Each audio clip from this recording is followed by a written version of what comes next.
everybody, welcome back to Record-ology. We recently did a show about why I don't want a complicated streamer with a screen and operating system and all this hullabaloo. That's a word you don't hear very often. But I needed something simple. But then I ran into a major problem with the product that I chose, and I have sort of reverted my thinking. What am I talking about? You're not going to want to miss this.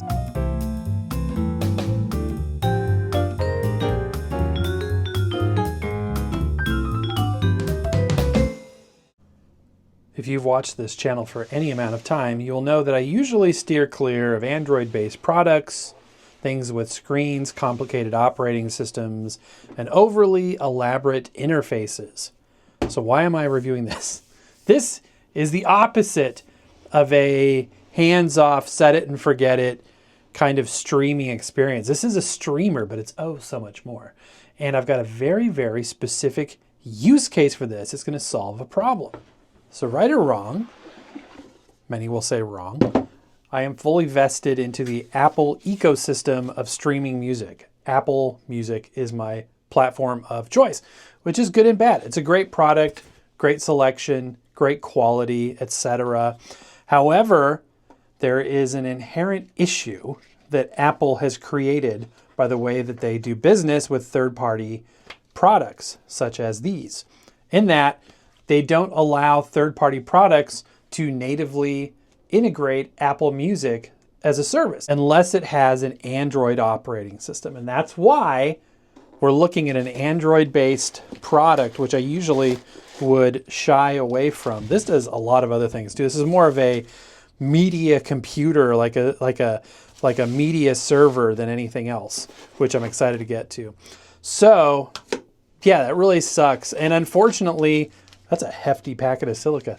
Unfortunately, the Weem Ultra that we recently looked at is not good for an Apple Music user like myself, because not only does it not have Apple Music built in, which again is expected in a lot of cases, but it doesn't even have support for AirPlay, which is usually the workaround.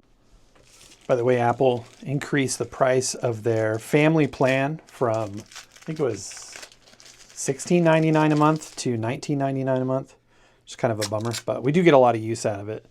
My wife, myself, and our kids too. So this is an interesting remote, something a little different. This will be double AAA batteries. Oops, if I don't break it first. This looks like a touchscreen trackpad or something, but it's just a shiny button. Here's the product itself. So yeah, I mean, it is what it is. If I could go back, would I do Spotify instead? Maybe I would, I don't know. So here is the device. This thing is CNC aluminum, powder coated, has a good heft to it. You're watching Record-ology. I've been getting a lot of questions lately about these VU meters back here, which as you can see are responding to my voice. You can connect them both, I believe, to a direct audio source, but it's not as fancy as all that. They're just using an ambient microphone to pick up the noise in the room. So if I'm playing audio on speakers or I'm speaking out loud like I am now, they will pick it up. But these could be used as a device in a system. In fact, we did a review of this guy down here. That is the One Little Bear and Duke Audio collaboration for the VU2. This one up here is also Duke Audio, but it was a custom build, a little metal steampunk looking thing. I thought that would be kind of a cool thing just to put on display there. So what's the big deal with this? Well, the idea is because it is an Android open-ended software platform, Apple sees this as an Android device, like a phone or a tablet, and therefore it can actually run natively Apple Music. So I can now have the app sitting here without having to rely on AirPlay, which is like a Wi-Fi connection from your phone to relay the media through your streamer. The idea is with the app loaded here, the music will stream from the internet, full resolution, high res, through this device into my speakers. One thing that stands out right off the bat is there's nothing analog here whatsoever. You have digital outputs, some digital I/O. This is not a DAC. You can take these digital outputs such as USB, HDMI, optical, or coaxial and connect it directly to an external DAC of your choice. Or if you have like a soundbar system, integrated amplifier, something with a digital input, you can bypass the external DAC and go straight into that device if you choose to do so as well. I like the fact you can connect it over LAN directly into your router. I'm actually uniquely positioned with my router near my hi-fi setup, so it actually works really, really well. And obviously you can use Wi-Fi too. Okay, I was kind of mystified why there was 3 F jacks that say Wi-Fi. And I've seen other units that are labeled differently. So basically you've got Bluetooth in, Bluetooth out, and Wi-Fi. That's why there are 3. And yeah, this thing will send or receive Bluetooth, but you know, if you're going to invest in this level of equipment, you probably are interested in lossless audio, and Bluetooth almost always is lossy. I love it. They have a picture of the product on the front of the product. Like an infinity loop. We'll have a picture on that product and on that product, and it keeps repeating, repeating, repeating. So HYFIOO is apparently the brand. This was produced in partnership with AIMA. And AIMA is a product line or a company that we have seen quite a bit.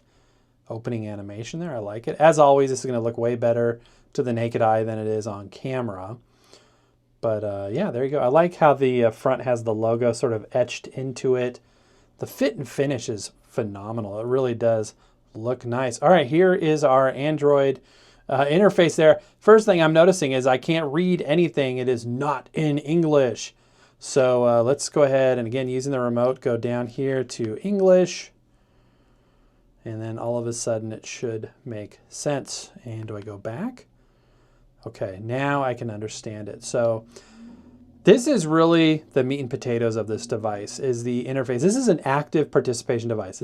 I wish you could see the behind the scenes on how I'm achieving this. It may not look like anything, but everything you see is like black background there with a little bit of texture is actually a piece of black foam that I've got clipped to the camera mount in a very precise angle. So that, in fact, you can see my hand on the side here. To try to avoid this reflection. It's just like insane reflection. So, okay, I've got it configured to the network now. As you can see, we've got a wireless connection icon, a volume indicator, and you may be saying volume. How can it be volume if it's all digital? Well, something I learned fairly recently, probably a lot later than most, is that even if you have an external DAC, you can actually send digital information downstream with volume control information. I did not know that. On the top right, we see a couple of connection options there. It looks like optical and coaxial SPDIF is selected. And again, we have menu options here or control options, very Android-esque. We have the back button, the home button, and the pages button. But on the screen, and again, using that remote control, I can navigate along here, music center, and there's a lot of options here. You can connect AirPlay. So if you have an iPhone, you could stream content from your iPhone or other Apple device to this over AirPlay. What's the difference between AirPlay and Bluetooth? AirPlay is a wireless protocol, but unlike Bluetooth, it's not really limited in bandwidth in the same way. So you can send a lot higher resolution content over an AirPlay connection. I don't even know what this is or this. A lot to discover. You can browse files. So if you have a connected storage device there, that's how you would do that. Album, again, another way to browse. Mode select. Let's see what this does. So sourcing from Bluetooth. This has Bluetooth in and out. This supports DSD up to 1024, which is incredible. We'll look at the specs a little bit later, but I don't have any DSD audio at that rate. I think 256 was the max.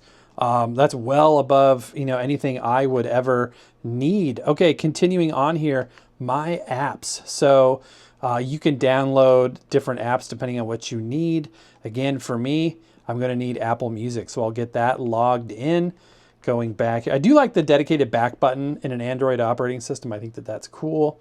Going down here, again, it's got kind of a carousel of different options, including settings, playlist, now playing, favorites, a search. So you can adjust this. This is cool. Yeah, you can totally change this to whatever your preference is. I like that.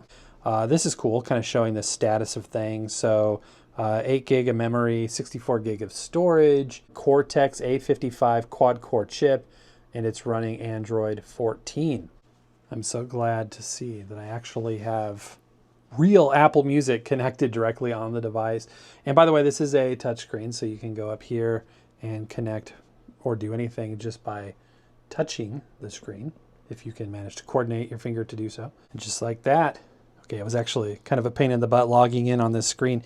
The touch screen is cool, but the keyboard to actually enter passcodes and things is so dinky that you have to have like Barbie fingers in order to hit the buttons. So that was kind of fiddly and annoying. But now that we're in, we are in. So this is cool. Obviously, I've got access to all of the playlists and library things that I normally do, which is really good. And by the way, if you are a stranger to Apple Music, it's a great service. And I do have Spotify, like a certain, I think I have the free version of that. But Apple Lossless, ALAC, Dolby Atmos, the spatial audio that they have is very, very cool. So there's obviously a heck of a lot of content. And yeah, you can even browse by spatial audio, which is just phenomenal. It's a lot of fun. So Apple Music is great. And I know it's not, the only one out there, but it's what we use.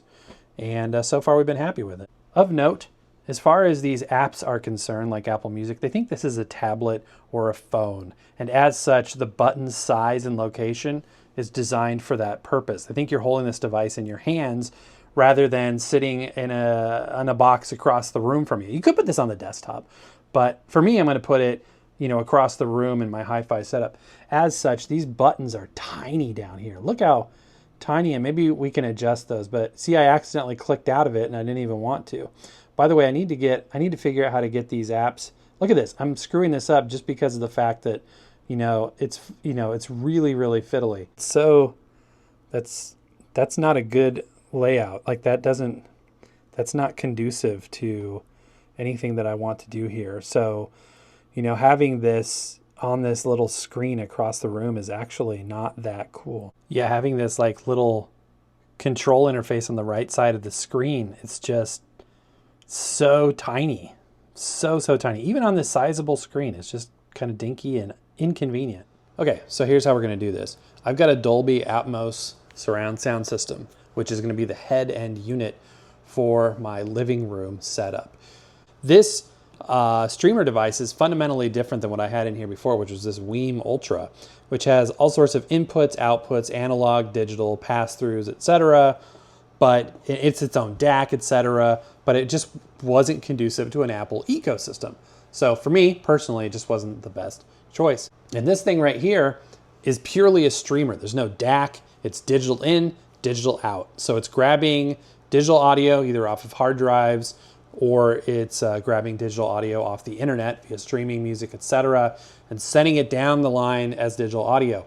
My Ultimia surround sound system, which is the Dolby Atmos audio system I have in here, is the head end unit. So I've got this connected over HDMI straight into the Ultimia. The TV and the Blu-ray go through a eARC HDMI as well. The turntable is Bluetooth input to the sound system, and the CD player just above the frame is over optical. So that's the way we've got it set up, at least for now. This is like always evolving, but that's how I got it hooked up for now. So I've had this device now for some time, and I do like it. I think it'll fit the bill better than what I had in here before. Ironically, having the remote control isn't enough, because as you can see, the screen is a screen and it's relatively small. Even though it's a large screen, it's still relatively small when you're sitting across the room.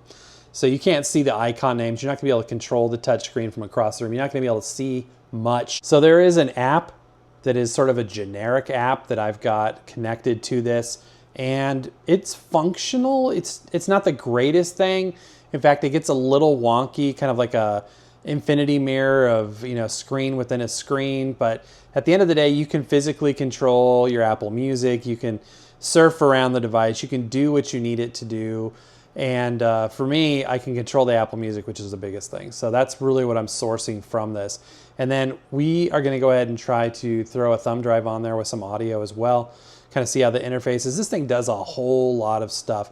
You can also, by the way, rotate the screen, make it a vertical configuration if you don't want to go horizontal like this as well. So from the home screen, I got Apple Music playing right now. You can go here and make quick and easy adjustment of the volume. The volume is attenuated, so 100% on here is just wide open. You can also bypass that if you don't want sort of the preamp functionality.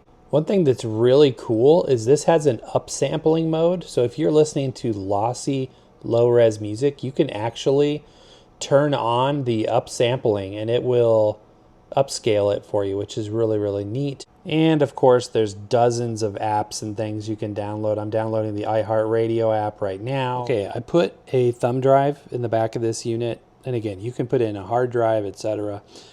But now I can go to browse and I can see all of the files that I have on there. I like how it color codes the different digital audio types. But yeah, I can just tap on it to play. I also now have the option by tapping up here of these VU meters, which I can then slide through and choose different ones of, which is interesting. I like it. This is more of a appealing from across the room kind of a thing, which I like. Luckily, the app does allow you to sort of emulate the screen from across the room. I kind of like that one the best. All right, my friends, and that's going to do it. Yeah, this thing is cool. I still worry that it may be a bit much for what I really need it to do. So I'm not sure if I'm going to just say, yeah, I'll take a system without a screen and I'll use AirPlay and be happy. Do I really need it to natively have Apple Music on the device? Time will tell, but I'm going to experience this for a while. Like I said, it's always a work in progress, a system in here, a system in there, all that stuff. But I would love to hear from you if you use a streamer and why and how you use it. Let me know in the comments down below. Hopefully you enjoyed this video. It's a lot of fun putting it together for you. Stay tuned. We've got some incredible things coming your way, including our podcast, live shows, giveaways, oh, so much more. Did I mention our podcast? You need to join us there. We have a lot of fun doing that. But that's going to do it for today, guys. So happy record hunting, and we'll see you next time.